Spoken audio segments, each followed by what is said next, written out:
Hey guys, it's been quite a while since I've uploaded, but now I have holidays, so I'm gonna try to maintain a slightly better schedule. And so for today's video, I decided that I'm gonna be walking through my New Rules remix. This is a song by Dua Lipa, and so I'm just gonna play through it first, and then I will break it down.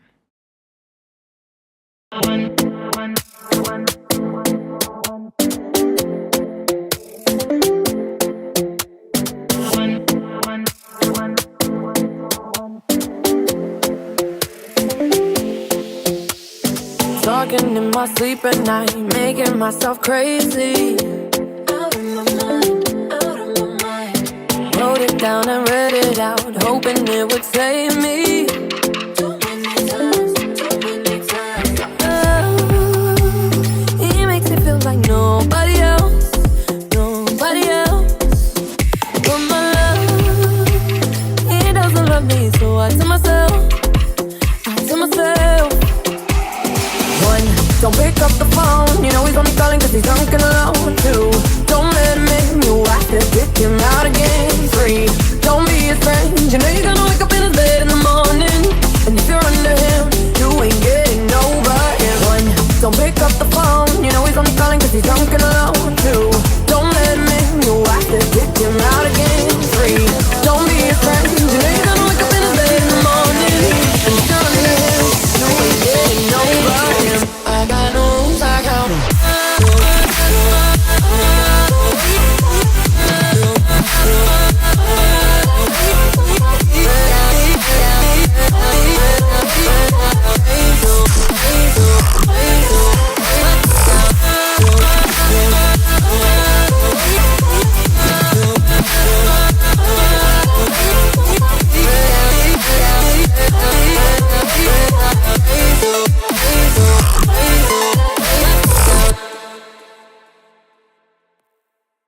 Yeah, so let's begin with my groups.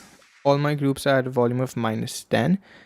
That just prevents clipping from occurring. So when it goes to the master, everything's like at a quiet level. So that just sends out a cleaner signal and it's easier to work with when you're mastering the track. So my groups, they all basically have a limiter to prevent internal group clipping and a sidechain channel, a sidechaining plugin, which I will show you how I've set that up a little later when the sidechain is activated, and a utility just to mess around with the volumes if I need to automate it later. And during the start, I just have the acapella playing. So it just repeats this 1 twice and then she starts singing. Talking in my sleep at night, making myself crazy. And while she's singing, I've kept this 1 going on in the background. Talking in my sleep at night, making myself so just like something familiar is going on throughout, so you can like remember something which has been playing earlier. So what I've done for her vocals to begin with is I added a de-esser and I chose the setting female S. So what a de-esser does is when the sound like S, when that sound plays, like when she sings like that, that's a harsh sound for your ears. So this just controls that a little and makes it slightly more pleasing to hear. So that's what the de-esser does. The next is this EQ over here. It looks really complex. It's just a preset which I downloaded. You can just search for Fletcher Munson EQ and you can download this. And I've just kept it on 25% so that basically what this does is it helps minimize the harsh frequencies which are playing around. It's kind of the same thing as a de-esser, just in EQ form.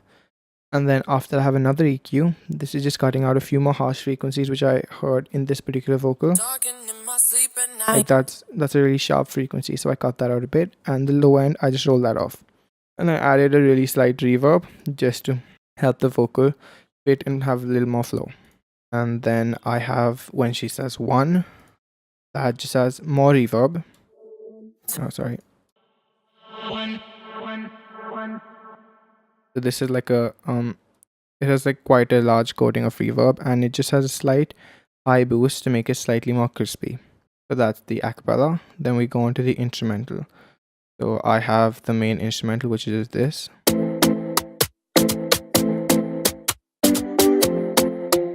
I've cut off the low end. That's because slightly later on, when the drums and the bass kick in, I wanted to use my own so I can control them better. So that's why I've cut off the low end from the start, because frankly during the beginning of the song there is no low end, so it doesn't matter if I've cut it off. And I've just duplicated the instrumental for a few sections. This is because I felt that it needed slightly more punch and needed to like stick out a little more, so I just duplicated it over and EQ'd this version slightly differently and lowered the volume a bit, so it just helps the instrumental stick out. Then I have this ambient sound of a jungle which sounds like this. It's really soft. Basically what it does is it just creates some motion, because there's always something going on and there's never like silence pretty much. And then I have this pluck sound which sounds like this. So what that is pretty much is a sample which I got from Sounds of Kashmir. If I mute these plugins, it sounds like this. Oh, and I've pitched it down a little, so if I revert that, I heard that, I like that sound, so I decided that I want to try to put this into the song. So I first put it into the right key, which was 7 semitones down. And then it sounded really robotic, so I added like a huge amount of reverb, like 12 seconds of reverb. That's quite a long tail. And then I just added some more high frequencies to just make it stick out a little more. And that's that pluck sound which you can hear. Then the other thing I have going on is this clock winding up effect, music box winding up. Actually, it sounds like this. That occurs every once in a while. So what's going on that? First, there's this small track which I made. I've called it crispy soundify. What that basically does, it just adds a few more high frequencies. It just makes it sound slightly more crispy. What it says basically, it's like if I play it without this. Now I add it. It just has slightly more top end to it. Then I've added the harsh effect. What this is basically it splits the signal into the left and right channels. What I've done, like I've panned this one left and this one right. And what you do is you delay either the left or the right signal by X number of milliseconds. Usually I'd keep it at 20, but for this one I wanted a slightly more extreme effect. So the left one is 50 milliseconds after, I'd say. Yeah, I think after the right signal. And that just creates a really wide feeling sound. So like if I play it now. That versus if you're wearing headphones, you'd be able to tell the difference, or listening on monitors. Next, I just had an EQ to cut off the low frequencies because you can hear them, they're quite prominent. Like that's quite a bit, and I didn't want any of that, so I just cut it all off. And that's pretty much the music box wind up. We have a few effects in the intro. There's one reverse hi-hat, which is like this. I like using that a lot. It's just like a nice transition. So that's the sound. I added some reverb, so it gets like a little tail during this bit. So that's just like a nice transition effect. And then I have this up sweep, which sounds like this.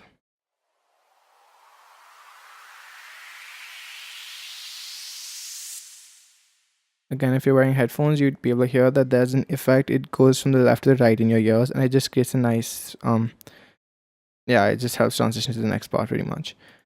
That's pretty much the intro. Then when the so that all this is happening when the ones are playing.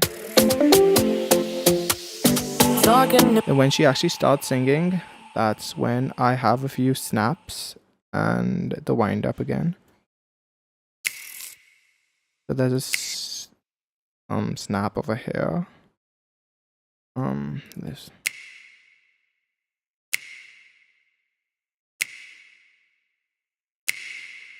What I've basically done is the first three of them, like 1, 2, and 3, they all have a constant amount of reverb. But if you hear carefully on the fourth one, the reverb's increased. It just gives it like, it makes it feel slightly different. It doesn't feel as repetitive. It's like something just changed, so that gives a different vibe. Then that wind up is continuing, and I've added these shells. This is just like shells at a wave, at a beat, beat shells like this. So I've just like taken samples and given them slight harsh effect again, compressed them a little, and I've given them slight reverb, which is with this send. If I see the send, that's the reverb which is getting 100%. That's how it's been sent. Yeah, that's pretty much the intro. Then when we start transitioning towards the first verse, the second part of the verse, you hear this coming in. It's like a percussive loop.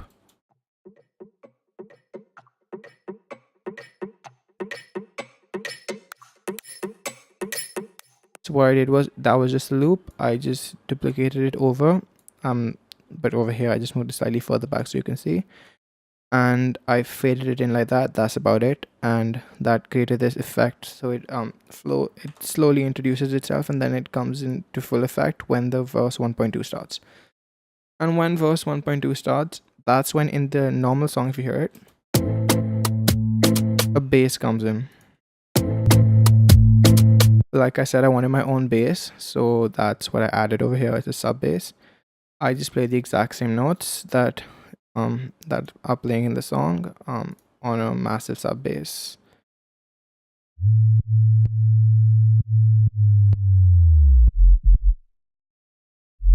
That's exactly what the bass in the real song is playing. I EQ'd it a bit, some more EQing. This is just according to taste. I just like meshed around till it sounded nice.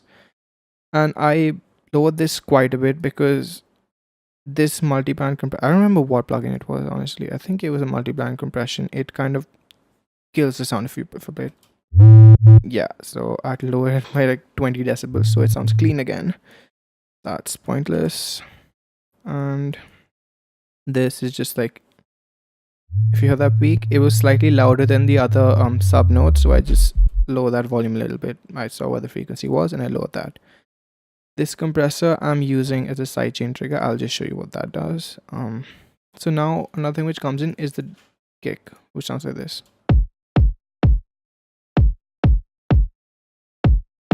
Yeah, nice name. So this is like a break kick. This is just during the break. So what I've done to this is I just cut off some of the high frequencies so it sounds slightly more mellow. So if I play it, it just sounds like slightly more muffled, actually more than mellow. So now what I've done is I've used a sidechain trigger, which is over here, and the kick happens at 1 2 3 1 2 3, so 1 2. But what I did was, because this is sidechaining everything, if you look at this, the wind up and the snaps and all of them are actually playing on the third note, the third count. And if I sidechain that to the third count as well, and these things get sidechained, you wouldn't be able to hear them at all.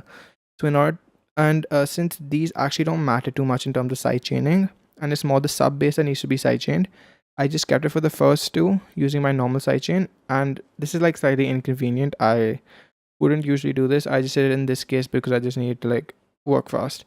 And for the sub bass, I'm using a second sidechain, which is only for the third one. If you look at this, I automated it so that here it's on the 1 2, it's not playing, and on the third one it comes on 1 2 on, like that. So that's basically a sidechain for the sub bass. It makes it feel like nobody else. During that section, there's like quite a lot more happening. So what I did was, like, it doesn't sound the exact same as the beginning. I just added like lots of percussion over here. So I've added like these hats over here, and these are being panned random to the left and right at this speed, 2.68 hertz. And so that's why they're bouncing from the left to right side. Then I added this these bongos,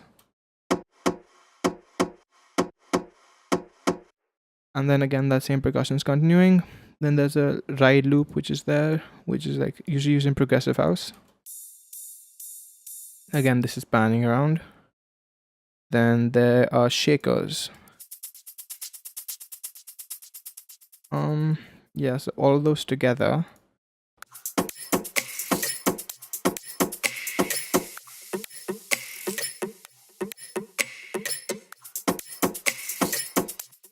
yeah. And then I have, for transitions, I have another ride. I use this one a lot. It's basically a ride which pans from the right to left, I think. Yeah, so it starts at the right and then it sweeps to the left.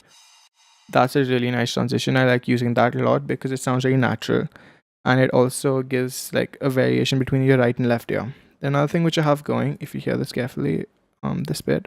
Nobody else, that It's just a whip sound effect. So I just downloaded a random whip and it sounds like this. I EQ'd it, added some autopan, and added lots of reverb and made it sound like this. So it's like a transition effect and it's something unique. I just wanted to mess around because it reminded me, I just felt like that sounded pretty cool in my head. That's why I just downloaded a whip and I put it in and it sounded pretty nice. Nobody else but my love. So that's the verse 1.2. Then when we're transitioning from the verse to the verse build up, these claps start fading in. So what I have on these claps is basically just some cymatics claps. This is one of my favorite clap to use, this particular sample. And so it fades in, it has this weird fade in effect if you hear it. What I've done is the bass claps easy fade away. This is a macro plugin bundle which I bought. So if I use this, if you look at this, it instead of fading it away, I'm fading it in. So I just reversed it. Instead of starting from 0 and going to like 100, I decided from 100 and went down to 0 or like 125, whatever. So it gets that weird sound. And then what I've done is I have added something called a kick sharpener. What that is, if you hear this, this is pretty much just to add punch to any sound. It's for kicks usually, but I used it on this clap because it sounded nice. It just makes it much more pronounced. And then later on I'm using an LFO tool. Let me see where that comes on. Yeah, I think that's in the when it actually starts building up quite a bit.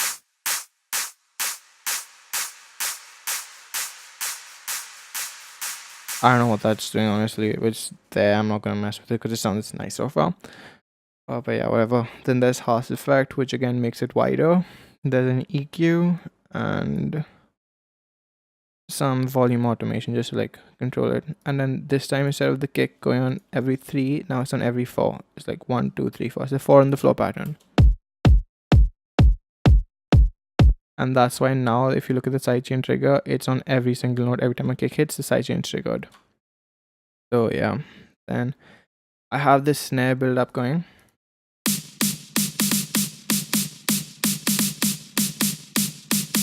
It sounds really it sounds like it has lots of artifacts, and that's because of this reduce ambience plugin. So I've used this pretty much just because there was lots of reverb in the original sample. This just controls it. The artifacts, you can hear them a lot when you're listening to it individually, but when it's mixed in with the rest of the stuff, you can't tell that much. There's the same percussion loop playing, a ride loop, shakers, this. Oh, that's off. Yes, yeah, so that's another ride loop. I didn't use that one finally.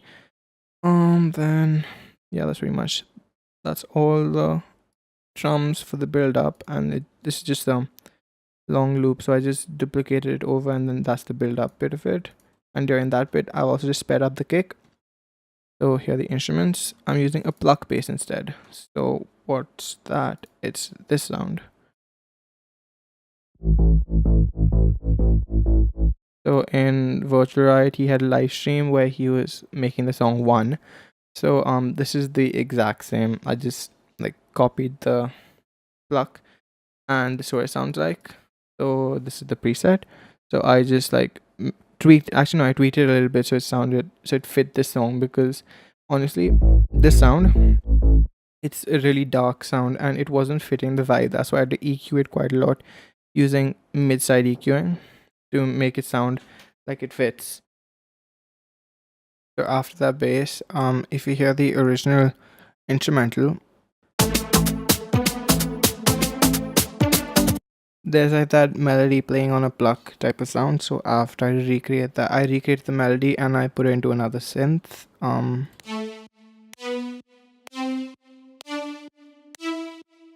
So that it's just a serum with like heavy detuning and some filter automation with this envelope and a multi-band compressor.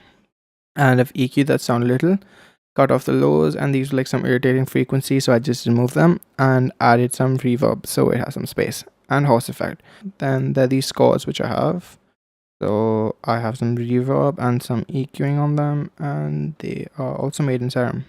Saw chords basically.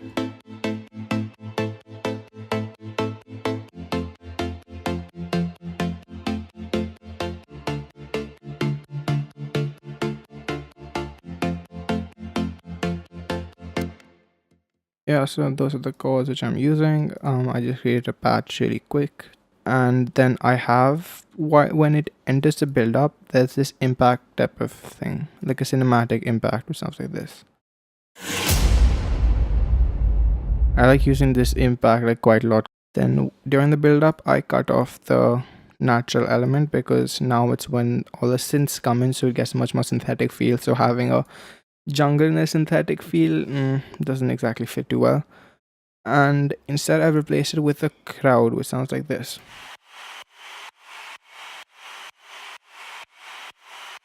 So the crowd, I've just added some side chaining, cut off the low frequencies, and this is on 100% reverb. So if I put off the reverb, it sounds like this.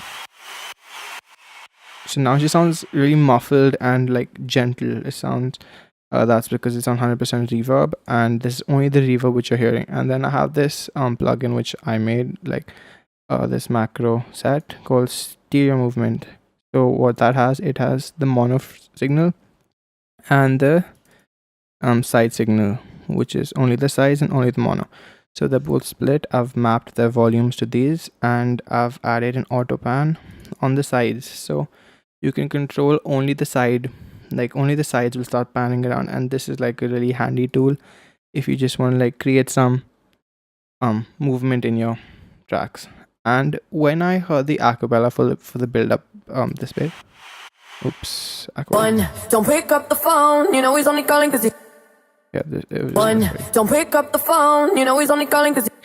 It sounded really centered and mono, and I needed, and it lacked like information on the side, so I just duplicated the acapella once just for this bit, and I call it the stereo layer. What that is, it's like a quieter version. It sounds really messy alone. Don't pick up the phone, you know he's only calling cause he's drunk and alone too. So I have the de-esser again. I have chorus, phaser, and harsh effect, and lots of EQing. So I'm not using that. I can delete that. De-esser, I think it's the same settings. Yep, same as the main vocal. I'll turn off all the effects and add them one by one. Yeah, so we start like this. Don't pick up the phone. There's a chorus. Don't pick up the phone, you know he's only... There's phaser. Don't pick up the phone, you know he's only calling cause he's drunk. Harsh effect, make it wider. Don't pick up the phone, you know he's... The Fletcher Munson EQ, which I used before, I think it's the same one. Yeah, 25%, same thing. Don't pick... Then I added another more violent EQ, aggressive EQ. It cuts off quite a bit of the highs, a few mids, high mids, and like rolls off till 420. So that's for 17. So that's like quite a steep cutoff also. So yeah. Don't pick up the phone. And then there's reverb. Don't pick up the phone. And when that mixes in with this, it just adds very faint stereo feeling to the whole vocal. Don't pick up the phone, you know he's only calling cause he's drunk and alone too. Don't let him in, you have to kick him out again. You can't exactly tell when they're both playing, but you can tell when it's not playing, if that makes sense. This is the drop. These are the drop synths. That's the MIDI for them. Yeah, there's like lots of notes playing. I can't count. So there's like quite a few notes playing, chords, and this is being played by 3 synths with lots of processing here. They're just fading in during the build up, so you get like a feel for what's coming up. Then the vocal drop.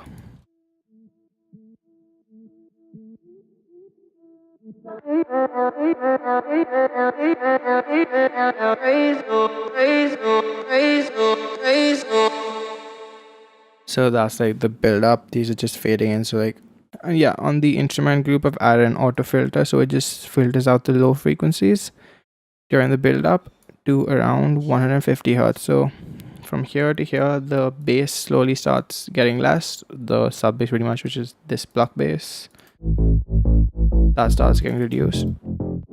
So then when the drop hits, when the bass comes back, it feels like a huge change, and that's just like a way to create more tension. Like, so then the pre-drop, which is this, I can label this. Fine. So during this pre-drop vocal, what's happening? Oops. Yeah. So what's happening is I have this pluck bass playing the same note, which is this, and I have this vocoder carrier. It's basically a saw. I'll turn off this effect. Like a really low saw, and when I add this rack on it, it becomes like really fat, the saw bass. I have some phaser, chorus, camel crusher on annihilate with these settings. And EQ, if I want to cut off the sub, I just turn that on and it cuts off the sub bass. It's the macro for this rack. Some OTT, some reverb. Yeah. One more low cut, more OTT, another low cut, some saturation, and then there's a second rack, which is this chorus one. This is it sounds like this. It's like really distorted. It has another chorus. Looks like it's a chorus rack. It has the horse effect, some EQing, and a frequency shifter, which makes it sound like this. So I've mapped things to this rack, and that's what makes it sound so thick. This sound. Oops, I think I need. Yes, like that makes it really thick, the sound. But the thing is, this sound is muted because what it's doing actually is, if I go back to the acapella, this rack which I've created, let me just name this vocoder. So what this is doing is, if I solo the acapella, that's the normal acapella, so it's just the clean signal.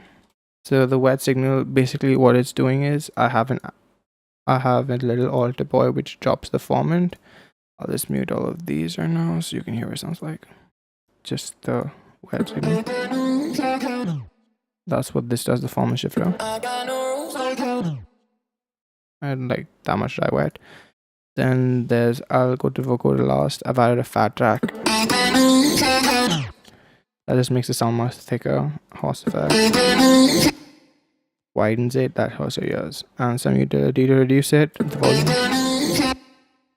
And then what I've done is, I added a vocoder, put the carrier on external, turned on enhance, and that saw bass which I showed you above over here, I've routed that over here. So it takes a signal from this vocoder carrier and it puts that into this particular section of the acapella. So it's controlled by this, if you hear it. So it sounds like a robot pretty much. So I've kept that signal along with the normal. And that's like adds like a pretty cool effect. And that's why I have the bass just doing, I have no rules, whatever, for each word. So it just like, it has some bass. Build up, I have some effects. I have that same impact happening again. And then I have quite a few uplifters when they're building up. So yeah, let's play them.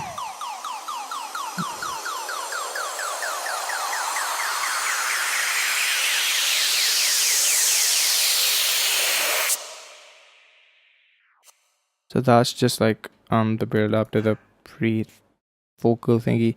Then at the pre-vocal I have another one.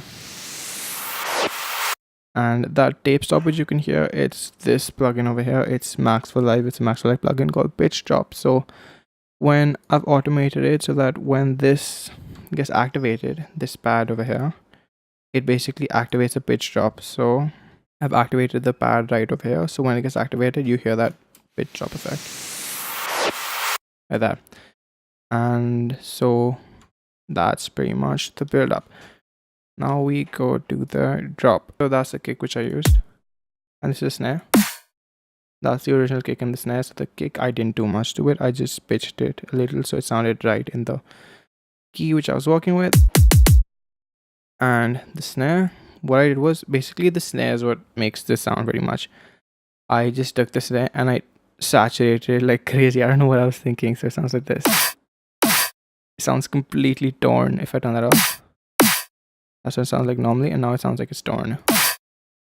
So I just did that for fun, and then I EQ'd it so it doesn't hurt as much. Otherwise, it sounds like this. And yeah, so that just cuts out some of the unpleasant frequencies.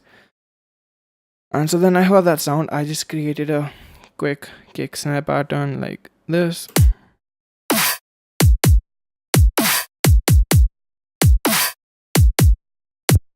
And I just felt future bass, like melodic dubstep in this case. And so yeah, and then what I've done is, if you look at my sidechain, my trigger for the drop, it is basically the kick and snare MIDI transferred up to the trigger channel. So that sidechains everything to this. And then during the drop, there's this fill which occurs, which sounds like this.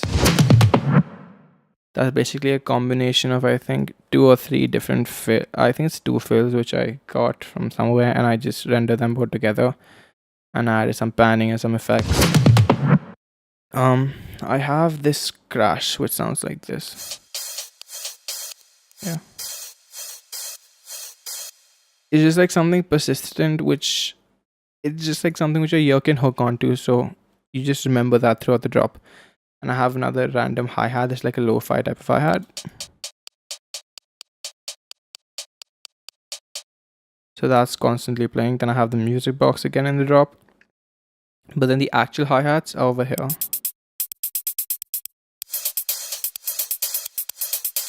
So this lo-fi hi-hat is more just like give it some rhythm. And the actual hi-hat is this one. I have more hi-hats which are like, this is from the beginning again. Then there's another ride loop. And the shakers. I don't use it, I can delete the channel. Next is the sub bass. So what I've done is, if you look at this, my sub bass is like pretty weird. So there's one over here which is the sub bass for the growls. This is the sub bass for one of the saw stacks, and this is the sub bass for the other saw stack. Because the other saw stacks, they first have like a constant held note, and then they start hovering. So I think this, yeah, this is the constant held note. So it's like this. No, that's the hover. Yeah. So the sub bass is going bum bum bum bum bum, and this other one is just a constant note. So together they fill up the whole sub bass. So that's the sub bass which I'm using on the group processing. There's some saturation. I did some weird EQing and a high cut. Each individual processing, nothing much. This is the preset. It's a saw wave with some noise. This is the hover. No, this is the non-hover one. That's why that's not activated. And some tube distortion. So on the one which is activated, the hover, it's like this. So it hovers the chord basically. The sub bass is hovering. So as it goes to the LFO, the volumes get automated like that. And that's the sub bass pretty much. Then for the growls, I have the secondary sub bass, which is from Virtual Riot's preset pack. Is called dedicated sub. One of them is like this. That's just a octave drop, I think, and something like this. Let me begin with the vocal chops. So here.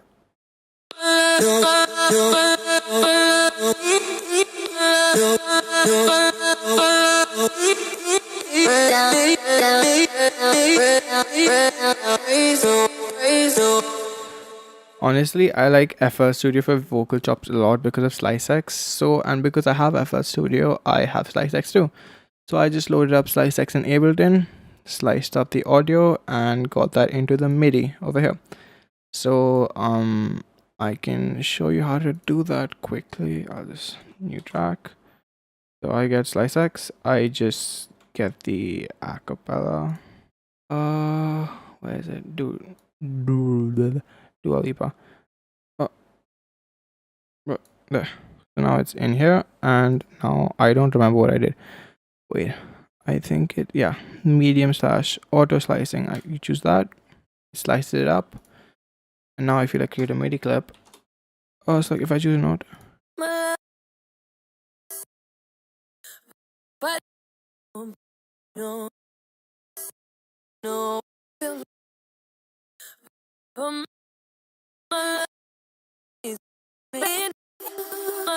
So it basically sliced up the acapella. So what I did was I just went through and I found places in the acapella which I liked.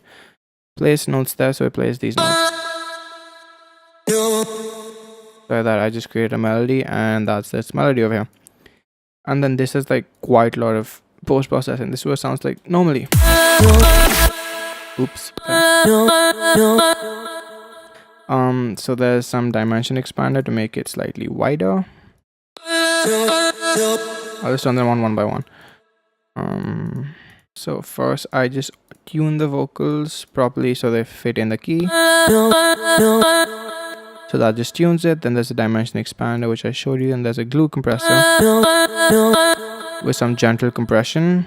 Then there's a little alter boy. This is basically making it slightly darker by reducing the formant. Sounds slightly darker, yeah, pretty much. Then there's a saturator. It just distorts it a little. There's an OTT. Balances out the frequencies. Then I have a de-esser again because it was bothering me a lot with some frequencies. Then there's a reverb. That's the reverb. And there's more OTT. Then more reverb. Then there's some EQing. Yeah, so this EQ. This makes like pretty muffled and cuts off lots of the harsh frequencies. And if you add an OTT after an EQ like this, it basically, all these high frequencies which you've cut out, it synthesizes it itself and like it replaces them with its own high frequencies, and that sounds pretty cool. And there's some reverb and delay, which is delay and reverb. You can pause it if you want to see that. Now the best part, I guess, the saw stacks. They sound like this.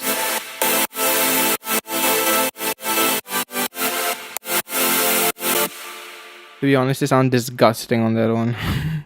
They sound so messy. So there's 3 layers. I'll go through them one by one. This is the main layer, which sounds like this. Noise, quite a lot of noise. A saw, some phaser. Yeah, and that sounds like this. That's the main sound pretty much. Then there's some reverb, some EQing, and a horse effect. Horse effect to make it slightly wider. Then the next sound is like this pad type of sound. Like a really distorted pad. So I just like removed all the high frequencies. So it sounds like a really nice and distorted pad. It just gives it some warmth in the mid-range. Then there's this by rocket power sound.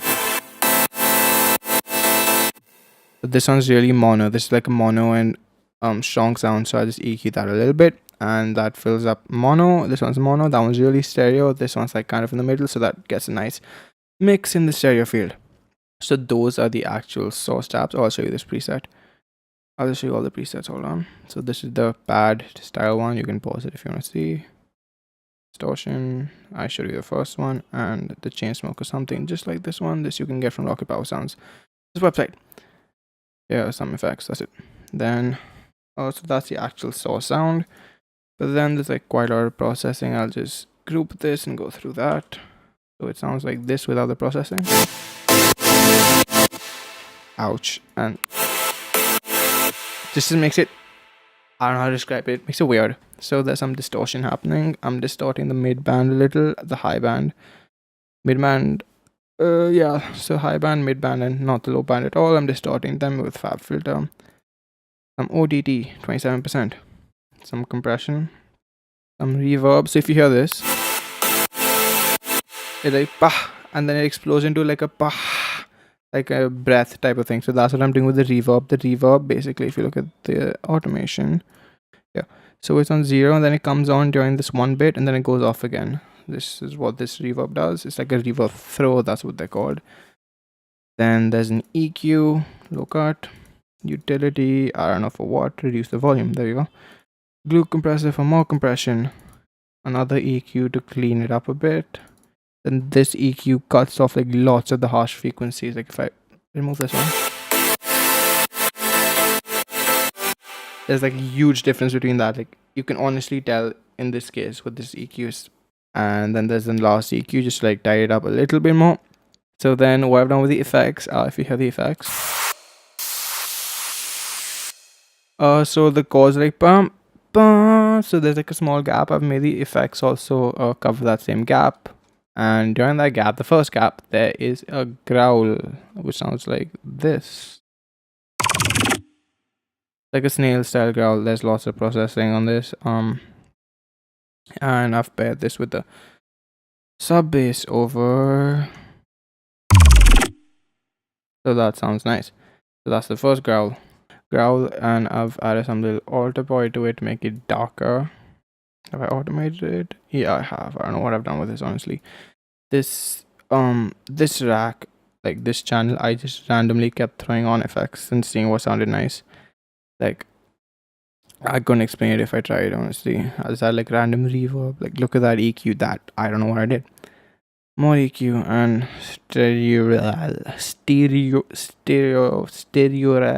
Yeah, that word. So that's one growl. Yeah. And these growls is like a wow. There's like another growl over there. Yeah, an octave fall down. Then there's a one shot which sounds like this.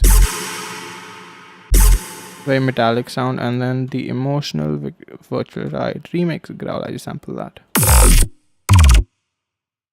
So they sound like this.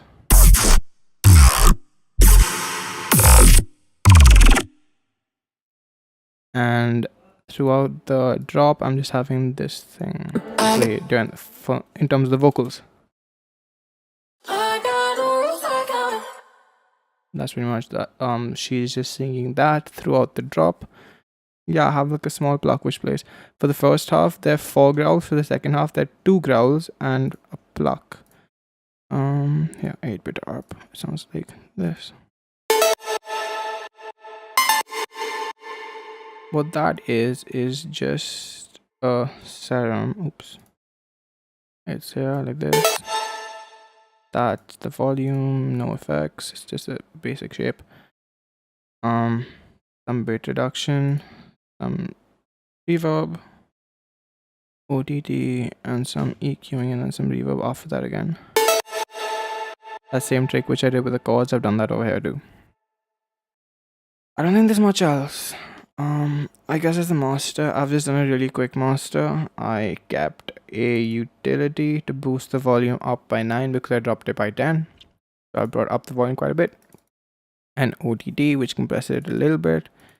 Some more compression with multiband compression, the preset, some Fletcher Munson, another compressor multiband Fab Filter Pro MB, and I've only kept it at 50% though, like 49, whatever. And then I've ended it with an Ozone 7, which on this I have nothing. Yeah, I just cut off the low end from the sides because like you don't need any low ends on the side frequencies. Some compression, I think this is one of the presets. Imaging. Post EQ to cut out some more harsh frequencies, and finally a maximizer. So one thing which I've done in this drop is I'm just gonna lower the volume because like it's pretty loud for now. If you hear this, you can see there's like quite a lot of gain reduction going on, and the cool thing about that is if you're able to use it properly, this gain reduction acts little like distortion, and that distortion gives it a nice feel. So if you're able to use it properly, again, it just adds like some crunch to the song. And yeah, so that's pretty much the song, and this is the drop once more.